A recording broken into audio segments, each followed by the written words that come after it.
Let's talk about the draft and the Derby All-Star Monday. It is Monday, July 14th. We're coming to you a little late. I'm sorry. Jack, Aram, Just Baseball Show. As always, it is presented by the fine folks at BetMGM. Here's what we're going to do. Rapid fire 1 through 30. We're going to do knee-jerk reactions to each pick. My draft intake was the Just Baseball MLB Draft live stream, which was excellent as always, but I'm going to try and word questions in a way that we get unique insights from Aram, and then we're going to bring Peter on for the Home Run Derby preview. We've got so much coming up, but man, crazy travel day for me yesterday. We're here. We're in Atlanta. We're going over to the Battery here in a matter of an hour and a half, 2 hours. The draft was really fun last night, dude. It was the most chaotic. Every time I say like as long as I've been doing, I can't say that compared to the Jim Callises of the world and things like that. So I always feel funny saying like this is the craziest I can remember. But in my handful of years of doing this, it definitely was the most unpredictable. And I think the first pick pretty much exemplifies that. Right? We didn't know who was going number one. I don't think the Nationals knew who was going number one until minutes before. So I think this was wonderfully chaotic, and I think it made it very, very fun. And it was kind of to be expected to a degree because there's a lot of prospects that I think were all in the same kind of future value tier. I think it was also wide open. It wasn't so clear cut at the top that it was even more. And it's, oh yeah, amateur scouting's up for interpretation already. But I Yeah. think even more than ever, you had a lot of players that could be anywhere from 6 on one team's big board to 22 on the other. And from some of the early feedback that I've gotten, it sounded like some players were exactly that. Some teams that got their guy had him 6 on their big board, and other Yeah. teams thought about him as a late first round pick. And I know that always happens, but it just seemed like it was a little bit more prevalent this year. Before we go pick by pick, I do want to ask you, did you have a woe of the draft? And I want to phrase it like this. Was your woe of the draft pick one, pick two, or the others? Yeah, I think it's funny actually. That's the best way to phrase it because pick one was a woe, An but initial woe. I don't I think pick two was still the biggest woe, and we're gonna break down Willits and Brenmer because pick one didn't create pick two, right? Like if it was a runoff where it was like, okay, well because Willits went one, then somebody else maybe we weren't expecting went two. No, if anything, it made it even more of a okay, well slam dunk here. Angels have to take Kate Anderson, who flies through the minor leagues and fits their bill, Right. but most likely in the next year, and they don't. So I think it made number two like a compounding woe. It was really weird to watch those go back to back. And I was thinking, hold on, the world is the Seattle Mariners oyster right now? Like, it's not supposed to work that way. But we're Yeah. going to start with the number one overall pick. And it was Eli Willits, high school shortstop, went number one to the Washington Nationals. Eli Willits was at Fort Cobb Broxton High School in Oklahoma. The slot value at the number one overall pick this year is, of course, another record. Every single year, it's going to be a record, $11.08 million. You have to assume it's under. I feel like the Yeah. question is how much is it under with him? And I think it's going to be a good bit. I don't think it's going to be crazy, crazy, but no matter what, anyone who is drafted number one overall, I think was going to go under slot. And I think a big reason why this happened was new era in Washington. We're going to spend a little bit more time on the top here because we were talking about the decision to eh, let Rizzo go right before the draft. I think this was maybe part of it, right? You look at the top draft prospects, and Kate Anderson and Ethan Holiday, both rep by Scott Boras. Boras, definitely holding strong on those two guys. It could easily have been, it's a coin flip for who could have went 1-1 there, and I'd imagine that he wasn't budging on his asking price, and maybe the Mike Rizzo Nationals play ball with Boras and they make it work. But this new era of Nationals ball said, "Yeah, take a hike. We like Willits just as much, and we're going to save a couple million potentially, in doing so." And I think the other interesting part is that, and we'll get to it, but Kate Anderson ends up, not even really signing for overslot at 3. We broke it actually that, he signed for 8.8, or at least agreed to 8.8, which is 700,000 under slot. So it seemed like there was a little bit of a joint effort to not let Scott Boras run this draft a little bit at the top. And I think about 2023 because Dylan Cruz was a Boris guy, and Washington obviously takes Cruz at 2. It was full slot. I don't know if it was a matter of playing ball or Mike Rizzo saying, you know what, this is the best position player prospect in the draft. We're just going to do this. No problem. Signed, sealed, delivered. Okay, we move. Uh, this felt really different because he Yeah. controlled the draft. He had the two odds on favorites to go number one overall. And I have no idea how deep into the weeds DiBartolo could have gotten because he just got his president of baseball operations or GM job like a week and a half ago. I have no idea how deep this Selleck guy could go, who was in year one running the draft for the Nationals after spending the last 12 in the draft room for Baltimore. I really don't know how much they could do, but my only thing about drafting Willits here, and I'm all for taking the guy that you think is going to be the best war accumulator in the draft. And if they feel like that was Eli Willits, I'm all the way in on that. But if they did this because they wanted to stick it to an agent, I start to question that a little bit. And the reason I say Yeah. this is you just fired your GM, you just fired your manager. Your fan base is a little fractured right now. You had two slam dunks that you really couldn't have gone Mhm. wrong with optically, and they chose option C. And that was a Which little weird to me. which I actually like. I'm excited about because it, it could if I think with the underslot picks, I was talking about it all last night. You probably heard me say it a bunch of times. Is like I won't judge the underslot pick until I see what they do with the underslot money, Right. right? So like if the Nationals buy down some high schooler that looked like he was going to go to campus. And you know there's a couple guys that are still on the board at this time that we're recording this. Like if they're able to sign somebody away for a couple $1 million, you know, in the fourth or fifth or sixth round, then it could be worth it, right? You're getting almost another first round talent there. The other side too is like with Willits, I really did feel like of course it was Cade Anderson for me personally, like number one guy in the draft. But I looked at Willits and Holiday as 1A and 1B, right? And Really. so, you know, and I think when you look at what Willits can do, tools across the board, he's going to stick it short. He's the youngest, you know, of these kind of top end high school shortstops here. So you have an extra year for him to kind of develop and mature a little bit more physically, the bloodlines, all of those things. I think there's so much to like there with him. And it just seems like there's a really safe bet of him being that 3 to 4 win shortstop. You know, maybe the ceiling isn't quite as high if it all clicks for compared to if it all clicks for Holiday. But I think the floor relative to high school guys is really high. He's a great like sum of his parts type of player, and that's why I think if it's 1B to the 1A, which is how I saw it, Yeah. and you can save potentially a couple $1 million, it could make a lot of sense here. And you know I do appreciate some people in new positions here being willing to take some chances and be different and not take the chalky pick. So we'll see how it all goes. We'll see how they utilize those savings. But I think that one made a lot more sense than number two. Pretty chalky pick at number two. We go out Uh, west. Tyler Bremner, right-hander out of UC Santa Barbara, is the number two overall pick of the LA Angels.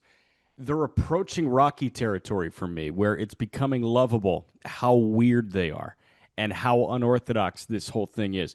At least the Rockies, when they have someone fall to them, they don't like try and get super crazy. They just take him, right? Like Dolander fell to him, they just took him. Holiday fell to him at 4, they just took him. We'll talk about that in a couple of minutes. But Bremner at 2. I thought Burns at 2 last year was a little shocking. Hindsight's 2020. Obviously, it looks good now. This feels closer to Sam Bachman than Chase Burns. This was crazy to yeah. me. Yeah, and I think, you know, of course, better arm than Bachman. And I know you're not even alluding to that, but it was just that shocking of just like, okay. You know, and Brenmer, I think very talented arm. Obviously can get it up to the upper 90s. He averaged 95 miles an hour with his fastball. The shape is not the best, but the changeup is elite. And you could argue that's the best pitch in the draft in a vacuum. There's points where the fastball has had better carry, so maybe there's some aspects to being able to get that going more. He's also flashed, you know, some more arm side run on the fastball. So I think finding some more distinct shape and maybe two different fastballs would help a lot. And I think the Angels clearly feel like that there's some projection there, but he can't really spin a breaking ball nearly as well as he can flip a changeup at this point. And you're going heavy on a fastball changeup guy, you know, at the number 2 pick here. And I think when Cade Anderson is sitting right there, like right there, man. Like I just don't understand it. Of course, you got to give it the opportunity. You got to see what happens, and if there's been crazier things that have happened than Bremner being a better pitching prospect than Kate Anderson, or a better pitcher than Kate Anderson. Like I would be floored, but I'm floored all the time, right? Who thought Brian Wu would be the best pitcher pretty No. much out of that draft in the 6th round? I just don't see that happening. And I think, with the way that the Angels like to operate, you have a left-handed pitcher who throws a ton of strikes with good characteristics and a good feel for secondaries and a deeper bag of pitches. He may not have an individual pitch as good as Bremner's changeup, but all of his other pitches are better, and he has more pitches, and he's a lefty, and I think the track record and performance is better. I don't really understand this one too much, but again, you do have to apply the logic of, okay, well, they're probably going to save a shitload of money. Sure. How are they going to apply it later? But I think it's a lot different having that conversation with Bremner versus Kate Anderson compared to Willits versus Holiday. Because again, I think Willits and Holiday are 1A, 1B. Kate Anderson was 1, and Bremner was like 5 of his position. So when you say shit ton of money, like I just wonder, is that $3 million? Is that $2.5 million? Because they could be getting crazy savings right now, and we won't know for a week and a half, 2 weeks. But for me, like if you're gonna go edgy college arm pick, why would Bremner be the choice over Jamie Arnold? Because Arnold just seems like he's got a way higher floor than Bremner. It's interesting. I don't know. I feel like they like Was it a these question kind of. for you? Like I thought Arnold was far clear of Bremner at the time of the draft. I would at least lean towards him, and I think there's people that may prefer the archetype of a Bremner, but I look at the Angels who employ Kyle Hendricks, Jack Ohanowitz. They seem, and I'm not comparing him to those guys, but this is a strike throwing, nasty changeup guy, and it just seems like they like those. They gravitate towards those players more. So But I think weird. they were talking about ceiling. I think the changeup heavy guys are a little bit more tempered with their ceiling, and that's going to be the interesting part to monitor. But he's got a great chance of being a number 4 starter. I just at number 2. It's an interesting pick, especially because Kate Anderson ends up signing Yeah. for 700,000 underslot, anyways, or agreeing to sign for 700,000 underslot. Yeah, so we're going to speed it up a little bit. Again, going rapid fire through the first round before a home run derby preview. But 1 and 2 were fascinating, and obviously those are going to take up the bulk of the conversation. But Anderson 3 to Seattle, the LSU right-hander or left-hander. Kate Anderson, this was match made in heaven, falling to Seattle.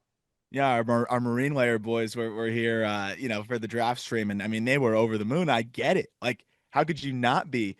This is best case scenario. It would have been best case scenario if they went full slot, but they didn't. Right? That's the other part. So they've got some money to work with here too.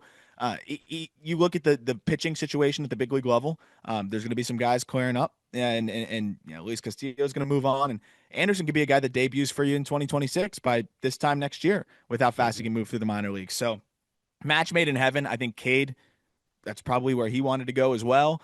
It sounds like that's what the deal was. And I think if you're a Mariners fan, this has to be beyond the best case scenario. I think this is what you were dreaming on, but almost didn't want to think about too much because you figured no chance. And here you are. Also, a match made in heaven at 4. Ethan Holiday falling to Colorado was huge. And it sounds like Matt could be very well involved in the Colorado Rockies operation. Seeing the quotes from Matt, too, him pretty much saying, I will do whatever's needed from me or whatever's requested from me for the Rockies. Make that guy your GM, dog. Yes. Like, Yeah, literally. let's get Holiday in the building. Ethan in a Rockies uniform is, number one, going to be great for the 2000s baseball enjoyers that remember Matt dominating in a Rockies uniform. Number two, this is like what they wanted from Brendan Rodgers. I feel better about Yeah. like this than the Brendan Rodgers runoff of Swanson, Bregman, and Rodgers. It's so freaking good for the Rockies, period. Like we were talking about that on the stream too. It's just they need some good news. These poor Rockies fans need something to get excited about. And this is a guy that can be the face of your franchise. And the thing is, even if he's a 3 to 4 win player, which of course he can be better than that, because he's a Holiday and because of the moxie and I think just the way he carries himself, like he's going to bring people to the ballpark. But the reason why I also really like the fit is, and this might be the best fit besides the fact that they have pictures of him as an infant in Rockies gear as his dad's holding him at Coors Field, Right. is the fact that swing and miss was a little bit of the concern with him, right? It's power over hit. And now you're going to put him in a place where some of the hit tool concerns can be hedged a little bit with more room to operate in terms of the outfield. Pitches don't move nearly as much. And he's a big power guy. I think that's what you're really dreaming on. I mean, there's a chance he could stick it short. They obviously have Tovar. You have a Holiday Tovar left side of the infield. That's Yeah. a really fun, future to dream on. And I'm just look at the Rockies are doing making their best effort to drift into obscurity, despite the fact that their fans show up continuously. And Yep. I'm just glad that fans are, have something to get excited about a little bit sooner here. And even though he's going to be in the minors for a few years, it's just a guy that you can look at and just feel better about what the future may hold. It's also good because, you know, all right, Holiday spends 4 years in the minor leagues, right? Ryan McMahon's on his third extension by then, and the Rockies are winning 100 games. You can probably trade him for a setup guy, which will be Yeah. awesome. Yeah. Like, who could like go low slot, heavy arm side run. Yeah, Maybe like can get you a seventh inning you found zero. another iteration of Justin Lawrence, and it's like, you know what? We'll give you Ethan Holiday for him. It was, and Matt, you can take him too. Actually, the last thing about the Rockies I'll say is this is also a player they can't fuck up. If Yeah, he doesn't reach his ceiling, it's just because he didn't have it in him. And I think he has it in him. But like the 38 voices that are all wrong in Rocky's development that tell you to swing different ways and send your mind into a frenzy will not affect Ethan Holiday because he has his dad. He lives in a batting cage with his brother, and they're going to work and work through whatever kinks. Look at Jackson. I mean, there were adjustment periods, right? And he got right. And I think with Ethan, it's something that they have all the resources at home, and I always talk about third party hitting coaches, right? And certain organizations that aren't in the best position to be able to help some of their top talented prospects. We talk about a Connor Griffin who made those changes, I think on his own. yeah, Ethan Holiday is in a great position to be able to just say, yep, that sounds good, Rockies men and women. Like, thank you for the info, and then just go and get his work in on his own. Like, I think he's going to be fine. 100%. Let's jump to five here. I loved this pick for St. Louis. Liam Doyle, left-hander out of Tennessee, electric left-handed starting pitcher. They go with pitchability a lot, and I saw the initial reaction. You look at the height and weight measurements for Liam Doyle, like he's 6'2", 220. You say, oh, just another Max Radchich, just another grab like that. No, that's not the case. This guy might have been the most electric pitcher in the draft, and St. Louis has a guy that can climb very, very quickly. For me, this is almost a more advanced Hence. Yeah, I think that's a good comparison there. It's just the difference is hence well, he doesn't command it quite as consistently, but he could throw the changeup and flip the breaking ball. I am really interested to see what the development of Liam Doyle's breaking balls looks like because he just doesn't really have a reliable one at this point. But you've got 97 to 100. He averaged 97 over his last six appearances of the year, so last six starts of the year. From the left side, which is going to play with life, and then you've got a nasty splitter off of it. If he can find something he can spin a little bit more, I mean, he's going to be in a really good spot. But what I like about Doyle too is worst case scenario, you may have a freaking closer here. Like you may have a left-handed closer and an elite one at that. So, if it doesn't work out in the rotation and he's Tanner Scott, sounds good to me. But I think you're going to be patient and hope that you can develop him into a really exciting, impactful starter. But I like the fallback there here, where you have a high leverage arm that can still accumulate plenty of WAR. Yeah. Let's go to number 6 here. And at number 6, the Pirates selected Seth Hernandez, the Southern California pitcher. Hernandez, tall, lanky guy, 6'4", 190. It just seems like they love pitching and they know how they can make it better and turn it into assets. And if you got to move Patrick Riley for Billy Cook, you can do that. You can close your eyes and dream on Skeens, Jones, Bubba, Hernandez, Harrington, and that's gross, next level gross.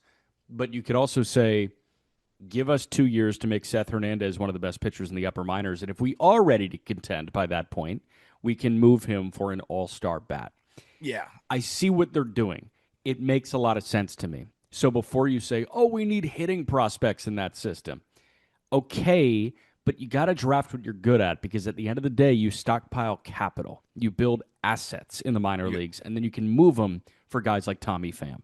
especially teams that don't want to spend. Like they're trying to create assets, as you mentioned, whether it's acquiring prospects and squeezing more out of them, or drafting guys and developing them. And with Hernandez, you look at what they're doing at that pick, sixth pick. Yes, you've got Arquette on the board, who we're going to get to in the next spot. JoJo Parker, Steele Hall, Billy Carlson. I would say of the ceilings, the only other guy that has a ceiling that compares to Hernandez would be Billy Carlson. And the Pirates already just were very fortunate that they drafted a guy that was tooled up, with hit tool concerns, that is capable of making the swing adjustments that he made.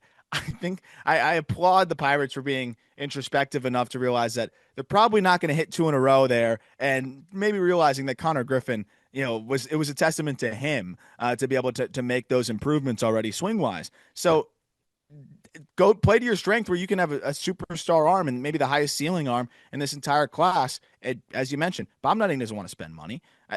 Create assets.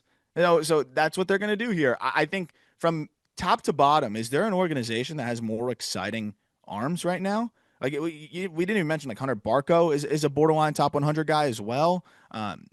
You look at from Skeens to now Seth Hernandez, like all the way down, with a Bubba in the middle and a Jared Jones who'd be healthy hopefully soon, and all of those wrinkles. Like, who's got more, pitching excitement from the big leagues all the way down to the low minors? I really don't think there's anybody else, to be totally honest with you. I mean, Seattle, just because they're bolstered by what they're doing at the top, and then you got guys like Senja, and you got other guys that fill in, and they're not fringe top 100 guys, probably in the 150 to 250 range. There are probably three arms in the Seattle system that fall into that clump, but they have such strength at the top, and then they have backup there.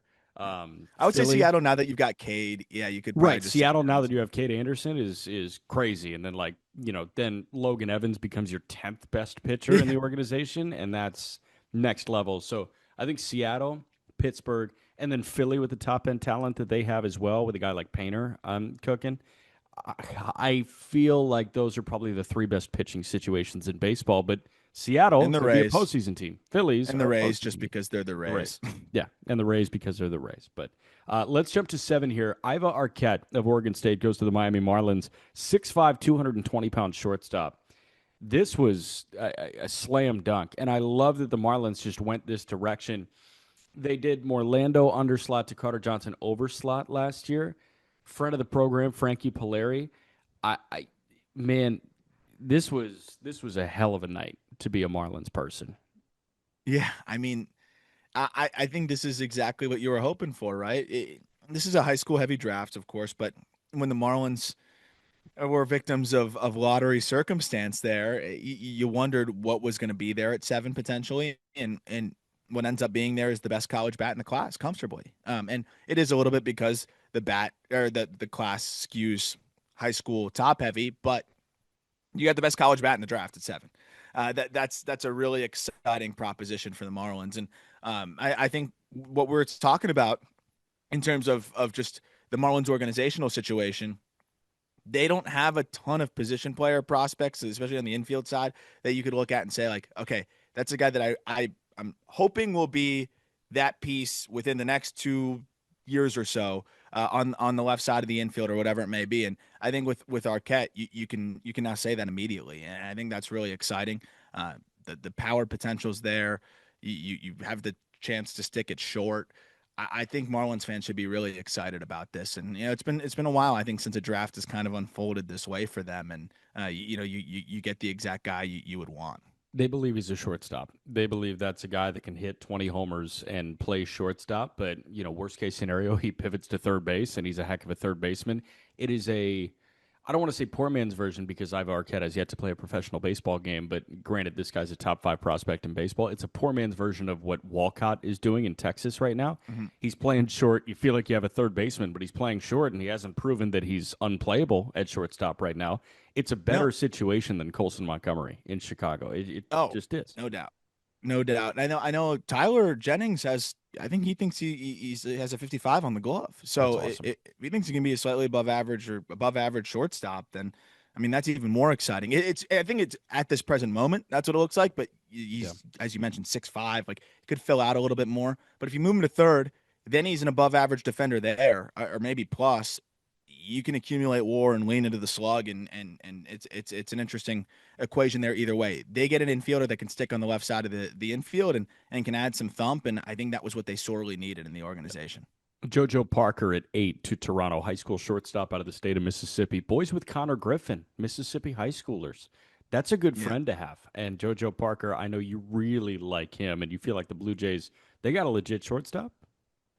Yeah, I think there's a chance he could move off to third, but they got a legit bat, and I think he's going to get an opportunity to stick it short, but I absolutely love the feel to hit, the bat speed. It's one of my favorite swings in the class without a doubt. And if he does move to third, it's similar conversation. It's an above average third base as well. I think this is a great get. They went very pitching heavy last year. They're a lot of their top prospects are pitching guys other than Namala.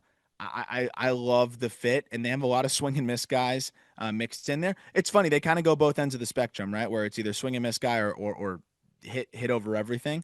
And I feel like they've done better with the hit guys, and I think Parker fits that bill and is a better fit, I think, for being able to move a little bit more quickly for them, and is another strength I think that they've had a little bit more of, instead of playing to the Arelvises of the world. I think Yeah. the John Kasoviches or Josh Kasoviches of the world, like those types, I think end up aging a little bit better for them, and I like the fit. Steele Hall at 9, high school shortstop. I did not know who this was when Cincinnati picked him at 9. He's a tool shed. Is he? The Reds have gone tool shed heavy the last few years, right? This is probably the lone 80 grade runner in the draft. I just you see the approach, right? You see the trends here where they went Tyson Lewis in the second round last year. That guy's already popping 117s. He's volatile, so they're taking it slow with him, and he's still playing at the complex, but he's running into some big time power. They took Stafora before that. They like going for high upside. I mean, Cam Collier, you think about that as well. And Hall is also extremely young. And I think that was another angle that they loved. You think about Collier was the youngest. So it fits the bill of what the Reds usually do. And I feel like they're probably quite excited to land him. And then at 10, Billy Carlson went to the White Sox. This is one that you can really dream on if you're on the South Side. 100%. I mean, probably 70 glove at shortstop. You can dream on plus power. It's a swing that, of the guys that we've talked about, is definitely going to need the most work, though. Okay. Really lungy, kind of overstrides. I think to compensate for overstriding, really like ends up turning inward and barrel tipping to try to keep himself back. So and that's going to make it really hard to get back around and get on plane. He could change that tomorrow. That's the thing. It's so unpredictable with amateur, hit tool and sides like things like that. But Right. at the 10th pick, where you're able to get a guy that could be, I mean, realistically, how many times are you going to get a chance to get an all-star at 10 in a draft that's not loaded? It's quite rare. And this is a guy that if it all works out, you can get an all-star. If I'm the White Sox, I'm shooting for the ceiling too at this point, and just continuing to volume shoot. So I think you gotta like the pickup there. And the good news is, even though he's a volatile option, Yeah. he could be a 70 glove at short. So the offensive barrier there is so low. He could be a 30 grade hitter and he still has a big league role for you. Yeah. All right. We're going to go a little rapid fire through 11 through 20 here. I'm just going to tee you up for each pick, and then I want two sentences, like just gut reaction. How did you feel when this pick came through? Number 11, Jamie Arnold to the A's. Arnold, the left-hander out of Florida State. I'll save you the breath. I love it. It's exactly what they needed, right? You had the success with Gage Jump this past year, but that was in the later rounds. And Arnold is just an exciting arm that in an organization that doesn't have a ton of them. Gavin Fine, 12th overall pick by the Rangers. He is a high school shortstop out of California. It is some reminiscence of Josh Young, and I know it's a bad time to say that now because he hasn't been playing too well and he got optioned, but it's a very well-rounded game at third base, and I know probably came with some savings too. Gavin Keelan went to San Francisco, shortstop out of Tennessee at 13. Crazy how similar the spellings are. If you go like how many letters overlap here between these two. Yeah, it's tough. I'm like seeing double. It's a great get too. I like this. I think some savings probably too. This might be one of the safer hitters in the class, especially outside of the top guys. It's a ridiculously good blend of hit, approach and sneaky pop because of the strong angles. Did the Rays swing for the fences again at 14? Daniel Pierce, Mill Creek High School in Georgia, shortstop. Yeah, I don't have a ton on Pierce. He's definitely a projection play and toolsy, swinging for the fences. It fits the bill of what they normally like to do, and they like to go in that Georgia area and identify some exciting talent there. And I'm very eager to see what Pierce looks like because I love the Theo Gillen pick last year. I think this could be a fun player too, but I don't have a ton on him other than it looks like he's a little bit raw and has a lot of upside too. Another year and another stud falling to the Boston Red Sox. Kyson Witherspoon, right-hander out of Oklahoma, probably fell way further than he should have, and he fell right into Craig Breslow's lap at 15. Fits like a glove. It's just the assortment of secondaries. Uh, organizationally, they don't like to throw a ton of fastballs. I think his fastball performed fine, but his secondaries are his strength, and I think that's something that he's going to lean into even more so with the Red Sox. I love the fit of a guy with a deep bag of pitches, a unique release, and uh, elite makeup that is going to have all of these resources with a very pitching development heavy organization. I think it's one of the best fits in the first round. Another shortstop went at 16. Mark Houston, the Wake Forest shortstop, he went to the Twins. They like to draft kind of boring now all of a sudden, but Dude, they've been that's doing not that since Danny Soretti. They've been yeah, doing that for a while. it's not a slight of Houston. I think you're getting another one of the better defensive shortstops in the entire class, but not a lot of impact, and that's going to be the big question there. But even if it's bottom of the barrel power with great defense at shortstop and a good bat to ball, you're going to have a pretty good player there. It's just it's an archetype that gets overlooked a little bit, but hey, I think people were talking about lack of ceiling on Kalen Culpepper, and early returns look great there as well. Cool. Ethan Conrad, Wake Forest outfielder. Was this a reach for the Cubs at 17? It depends on the medicals, and clearly they're not too concerned about it. But there was a lot of concern leading into the draft about just the shoulder, right? And that was what held him out this season. I love the swing, and the Cubs have been nailing just swings. It's a very powerful but simple 6'3", 220 left-handed swing. So I think this could be a great upside play. He raked on the Cape. It's interesting. If he's healthy, I don't think it's a reach at all. If he responds really well from the injury, but if not, then it's up in the air. But I imagine they did their due diligence. So I think this has the upside to actually be a really fun pick. Got you. What's up with Kason Cunningham at 18 to Arizona, high school shortstop?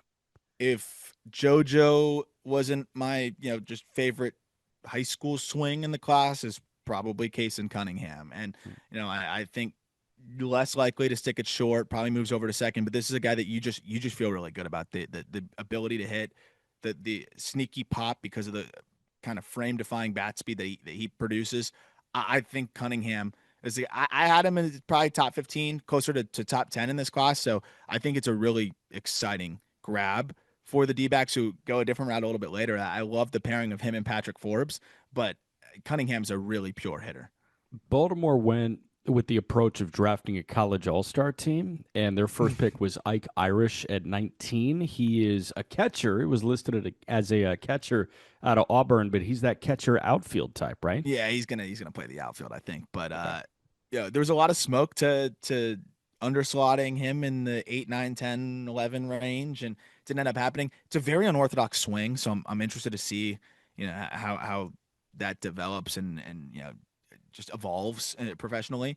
He hits the ball really hard, but it's on the ground a little bit too much. But these are all things that the Orioles are well aware of. Guy that I think most teams or the public boards had higher. And the one thing that the Orioles have done quite well is get guys' swings a little bit more optimized. So I think they see something here, and they're going to try to get him right. But he still was insanely productive. So I think it's dismissive to say get him right when he's been so good. But just a little bit more primed for professional success. A couple of takeaways here on number 20. Milwaukee took Andrew Fisher, the Tennessee third baseman. Number 1, Tony Vitello was on the desk at MLB Network. That is awesome for him that he had 3 picks within the top 20, and he gets to analyze those guys. I remember Pat Casey doing that for like the Adley Rutschman draft, and I think that was the Trevor Larnach draft as well. Yep. Nick Magical, I feel like, was a year before, although I'm not entirely sure. But that's fun that Tony Vitello had 3 top 20 picks. Number two, the old three school and 3 year guy, huh? Duke to Ole Miss to Tennessee. Portal is an absolute mess. I don't mean to yell from the porch and, like throw a toothpick in my mouth, but come on. Three schools in 3 years. It's just never fun to see. No, but and it also shows that it doesn't really matter, right? Like teams are still, if you're good, you're getting picked, and you're getting identified. And if the data works, it works. And I think that when you look at the batted ball data for Fisher, it's real impressive. And the Brewers, they don't care as much about position. If they like the swing and they like the batted ball data, they're going to go after you. And that's exactly what they do here, where they get a guy that I think can absolutely mash, hits the ball in the air consistently, and it's hard with above average contact rates. Big reason why I liked Burke and the grab last year, a little bit later in the comp round, and I think Fisher fits the bill too. I'm eager to see if that makes them a little bit more comfortable to part with a Bovee or some of these other prospects that are corner guys that are hit over everything, or power, just offense over everything. With how well Wilkin is swinging it, do you feel like he could be on the move at the deadline? I think that's another guy too. I think you're maybe a little bit more comfortable moving a Wilkin when you feel really good about getting a Fisher here, who I know they've got to be pumped about just getting a hitter like him. Do you like the cadence here, or do you just want to tell me the picks you like 21 through 30? Because I'm more than happy to walk you through the cadence of like pick by pick. I don't have a ton on some of the other guys coming up, but like I do. Probably one of my favorite picks of the draft is the next one is Xavier Nyans. I was I tried to be not too involved because Tyler is just on the draft circuit so much more in depth than I am, and that's why, like, if you're want to know how your team drafted so far, or just overall in the draft, check out Tyler's just big board and our draft rankings at Just Baseball. It's so detailed and really lined up pretty closely to the way things shook out. So you get a really good idea on just where these players kind of rank up here. But I was in his ear. I'm like, can you please push Nyans up for me? That swing is outrageous, and there's so much to dream on physically. It's 6'4", 210, but long levers, yet he controls those levers really well. It's explosive. I mean, this guy has monster power potential. I loved this get here. I thought he was a top 12, player in the class. And so to get him at 21, and I think it's going to be right around, the full slot is what I'd guess. So it's exciting. I think there for the Astros. I love that pick for them. Cool. But yeah, I think kind of going through the rest, do you want to talk about some that stand out to you? I know that with the Royals, Jared was really excited about Sean Gamble. You look at the tools across the board there for a high school outfielder. I think there's a lot to be pumped about there. Tigers go with the money saving pick with Yost, who I think was like 70 on the big board, which I thought was interesting. And then, I mean, how unsurprised are you by the Cruz Schoolcraft pick by the Padres? That was the 6'8" easiest lefty. pick ever. I only knew about Cruz Schoolcraft because I knew he was 6'8" and had very, very sound mechanics on the hill. And San Diego is in love with guys that look like that. Cash Mayfield is a big guy, right? Mayfield's like 6'4". 6'4", and then Boston Bateman 6'7". Yeah, 6'8". dude. And it's like they want guys that are big but don't pitch like they're big. They pitch like they're normal human beings, and that's Cruz Schoolcraft. So I like San Diego again, they're sticking to what they do really well.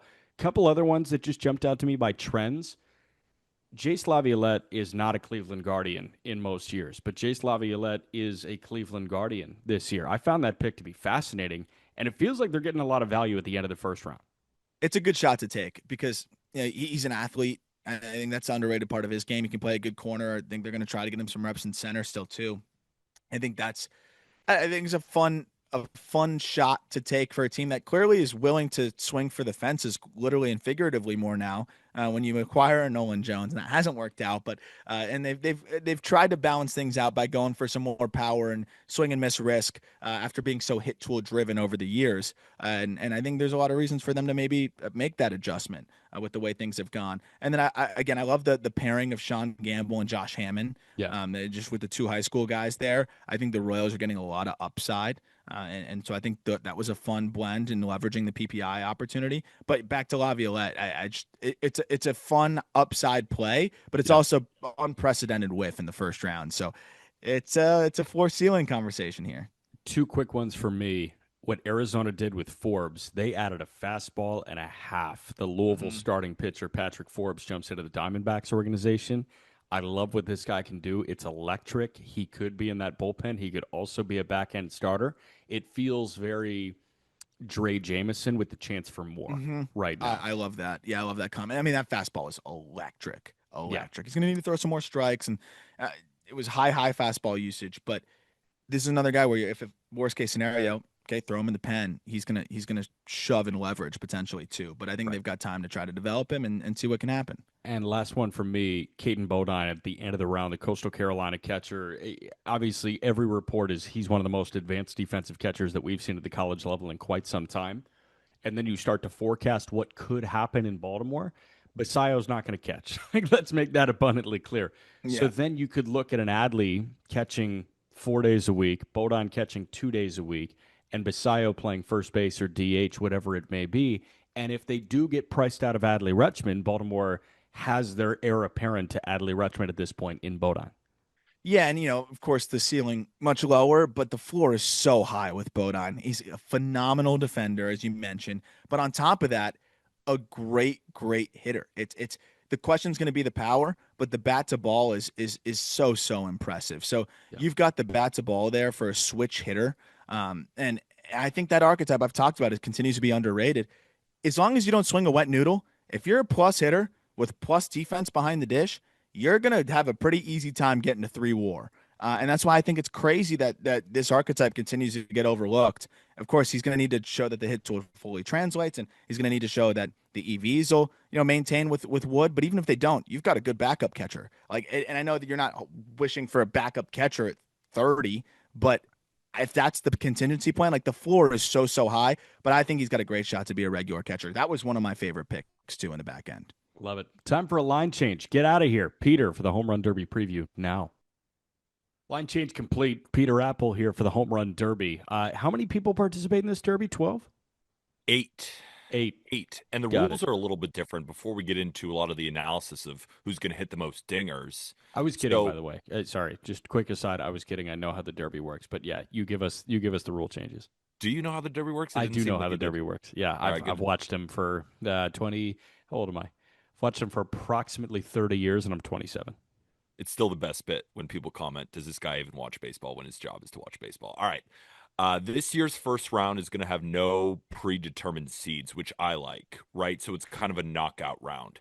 In the first round, it's as many home runs as you could possibly hit, and then those 4 go to the next round, right? And then it's a knockouts again. So 1 versus 4, 3 versus 2. And it's also a little bit different this year because normally it's just a timer, right? A 3-minute period to hit as many home runs as you can.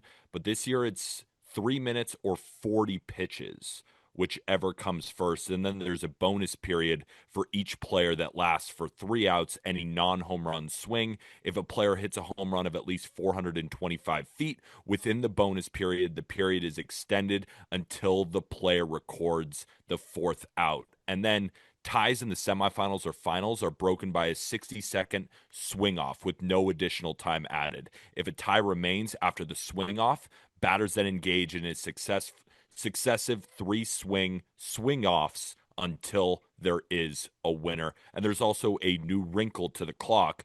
Maximum number of pitches each hitter can see in each round. The first round and semifinals will end when 3 minutes or 40 pitches are up. In the finals, it will end whenever 2 minutes or 27 pitches comes first, excluding the bonus period. All right, rules are over. Let's talk dingers. Okay, let's talk dingers. There's absolutely no chance that we are disappointed by this Derby. That's No. my sweeping takeaway from this bracket. No shot.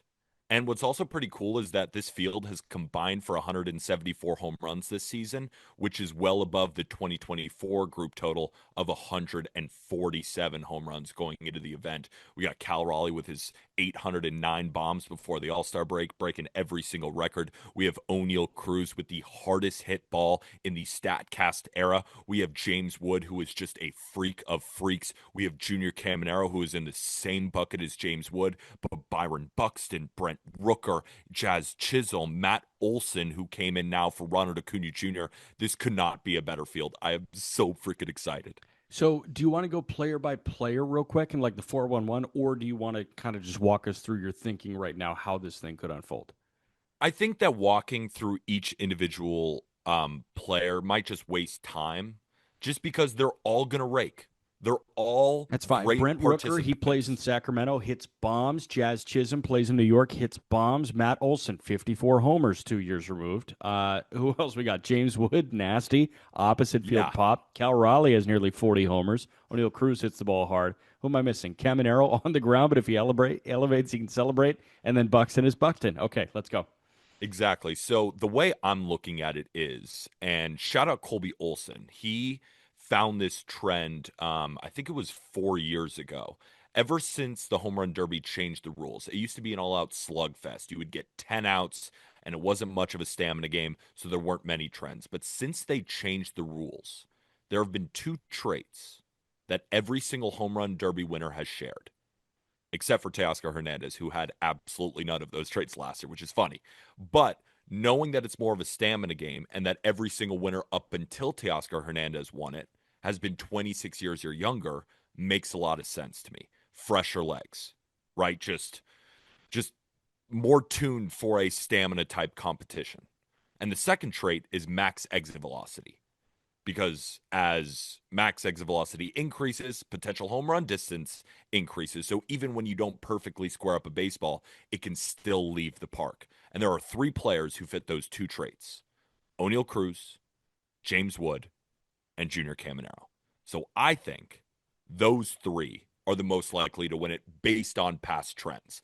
But like I said, Teoscar Hernandez won it last year. So really anything could happen. It's a wide open event, and I think it is the best all-star event in any sport that there is. I'm with you. The slam dunk contest used to hold that title, but I think after Aaron Gordon, Zach LaVine, it has become Yeah. the home run derby, and it's not particularly close. Agreed.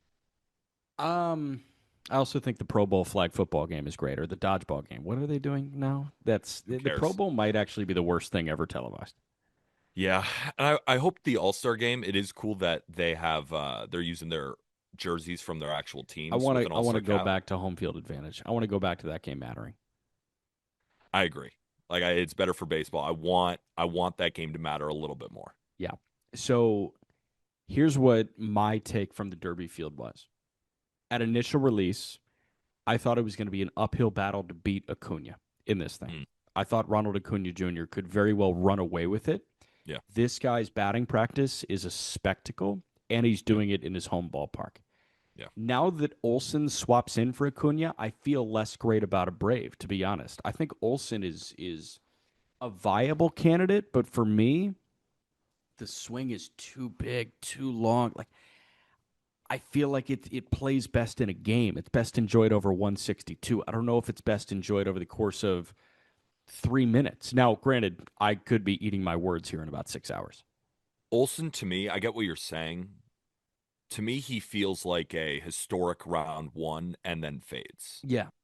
Like that swing starts working, he's elevating baseballs, he's using the timer, and then he just puts up crazy numbers and then gets to that final four. And then in the first round of that final four, the semifinals, he gets bounced by one of the young guys who are just a little bit fresher than him. And that's why I'm a little bit worried about Cal Raleigh, right? I know he's been playing a lot of DH, but he's been catching a ton, right? Over 50%, 60, 70% of his games have been at the catching position. He's got to be tired. I mean, what a first half. And then going into a competition where it's not only based on stamina, but it's a huge part of it. That's why I can't really go with a catcher. And then Jazz Chisholm, as a Yankee fan, I'm excited to watch him, but I feel like he has no chance. And I hope I eat my words. I would love to be wrong on that. Jazz Chisholm takes home the crown. And Buxton and Rooker kind of feel similar to Olson to me, that they're really going to compete early and then just fade. But the guys who are just hitting the ball the hardest, the young guys, and another element of it is you can win a lot of money if you win the home run derby. Yeah, of course. $1 million prize to the first place winner, 500,000 to the runner up.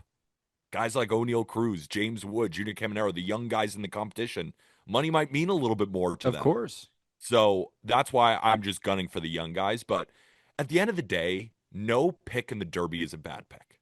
It's the home run derby. Like, I'm giving everybody all these numbers. Teoscar Hernandez won it last year. Have fun.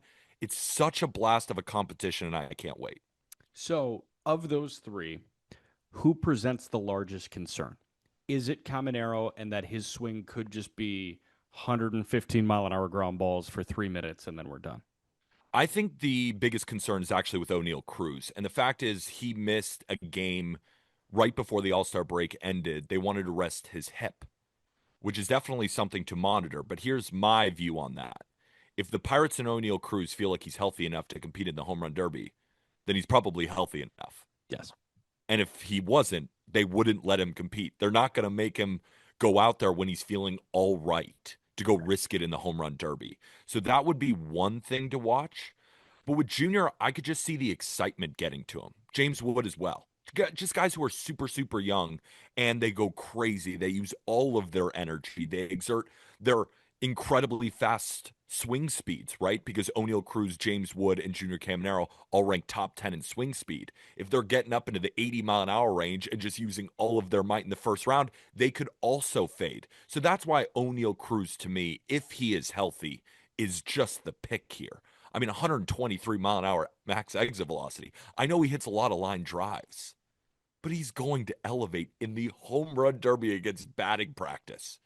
I think this could be truly a historic run for O'Neal Cruz. That's how hard he hits the ball, and that's how perfect I think he is for this competition. So I'm with you. I think Cruz is absolutely the pick. My thought is we may not see a performance like O'Neal Cruz for quite a while, but in terms of sustainability, it's so easy for James Wood to hit the ball out of the ballpark. Yeah, but that's the thing with O'Neal Cruz. He hits the ball harder. It's actually easier for him. I know, but he gets that huge swing off a lot. I almost think it's for certain that we see Cruz hit the longest homer tonight. But for Wood, Wood could just like slap a couple balls into left center field, and it would just, Yeah. like all of a sudden he's got 10 left center field homers, and then he's like, I should probably start pulling some, and then chop house beware. Wood, So, it feels like over the course of games, there's so much untapped power potential still, and this guy's a superstar already. and to further your point, I checked the weather at Truist Park for the Derby, and there seems to be the wind is pointing out to left center field. Who crushes balls to left center Yeah. field? I mean, the righties do, of course, like Rooker, like Buxton, like Caminero, but James Wood is going to hit some oppo tanks. But still, looking at Truist, it's weird because right field is 2 feet farther and the fence is higher. But you look at Baseball Savant park factors, it's actually generally easier for lefties to hit home run at Truist Park rather than righties, Yeah. which doesn't make a lot of sense to me. But it must Really? be Chop House something with. is closer. Is it closer? I thought it was Yeah. 335 and 333. I don't know the exact dimensions, but I will tell you the ball carries a bit better going out to Yeah. right. It may just be the chop house kind of blocking any possible wind tunnel there. Like there's So that more kind of space in left Mm. center field. In right, there's not much. Like you can just shoot it. That makes sense. So, but per Baseball Savant again, the lefties are at a slight advantage, but with some wind blowing out to left center field, doesn't that just feel like the perfect James Wood? Perfect. Yeah, I mean, Perfect. that guy makes his money off opposite field home runs, but then whenever he pulls the ball, it's actually easier than when righties pull the ball. So it feels like it's perfectly set up for James Wood. O'Neal Cruz is just too damn powerful, and Junior Caminero, I think, with how hard he hits the ball and how young he is and how probably fresh he is for something like this and how excited he could be, he could also go crazy. But again, like Brent Rooker could win it all. Of All course. these guys are some of the best course. power hitters in No, baseball. I mean, Bohm made a big time run last year. Yeah. Like guys like that where you don't have to hit it as far as everybody else, but if you're just making consistent contact and hitting the ball 410, you're going to make noise in this competition. And that's why I like Brent Rooker. I think he is one of my favorite long shots of one of the guys that I haven't mentioned. Have you done the dive into batting practice throwers? Not all of them, but I know that Cal Raleigh, his dad is going to be throwing. And I think Brent Rooker is using his little league coach. Cool. Not everyone has come out with it yet because we're also recording in the morning. I'm sure more people will come out with who's throwing their batting practice. I know that James Wood is also using a bullpen catcher, who I guess has dynamite BP, and we already saw them do a practice round in Milwaukee. Dear God. Dear God. Holy moly. I mean, and he's not swinging hard at all. You're right. Not swinging hard at all. Just easy, easy, easy. Makes me want to just unload the brakes truck on James Wood, but then I remember O'Neal Cruz. That's how good this competition is. There are guys that in any other competition, I think would be way up the board. I love this field. So you're just settled on Cruz, and that's final? No, so I have 3 picks. Based on the odds, Okay. I kind of sprinkled my way through. So if any of these 3 guys win, we'll end up profiting. So that is O'Neal Cruz is my largest bet. Half unit. Nothing crazy. It is the home run derby. We're just trying to have some fun here. A quarter unit on James Wood, and then 0.15 units on Junior Caminero. So based on the odds, Okay. if any of them win, I would profit. But knowing the home run derby and how crazy it is, there's no chance any 3 of them win. This is going to be a blast. This is what, 8 p.m. Eastern on 8 ESPN? p.m. Eastern. Yep. 8 p.m. Eastern on ESPN. Everybody get excited. So that'll do it for this episode of the Just Baseball Show. For Jack McMullen, I am Peter Alpel. Hopefully everybody enjoyed, especially the first round recap with Aram and Jack. And the best way to support the Just Baseball Show, like and subscribe on YouTube. And if you are watching this on YouTube, we have a 3.5-hour draft live stream, which you could go rewatch again on YouTube. And if you're listening on audio, best way to support, rate, review, Spotify, Apple Podcasts, wherever you are listening to your shows. For Jack McMullen, I'm Peter Apple. With that, thank you, everybody.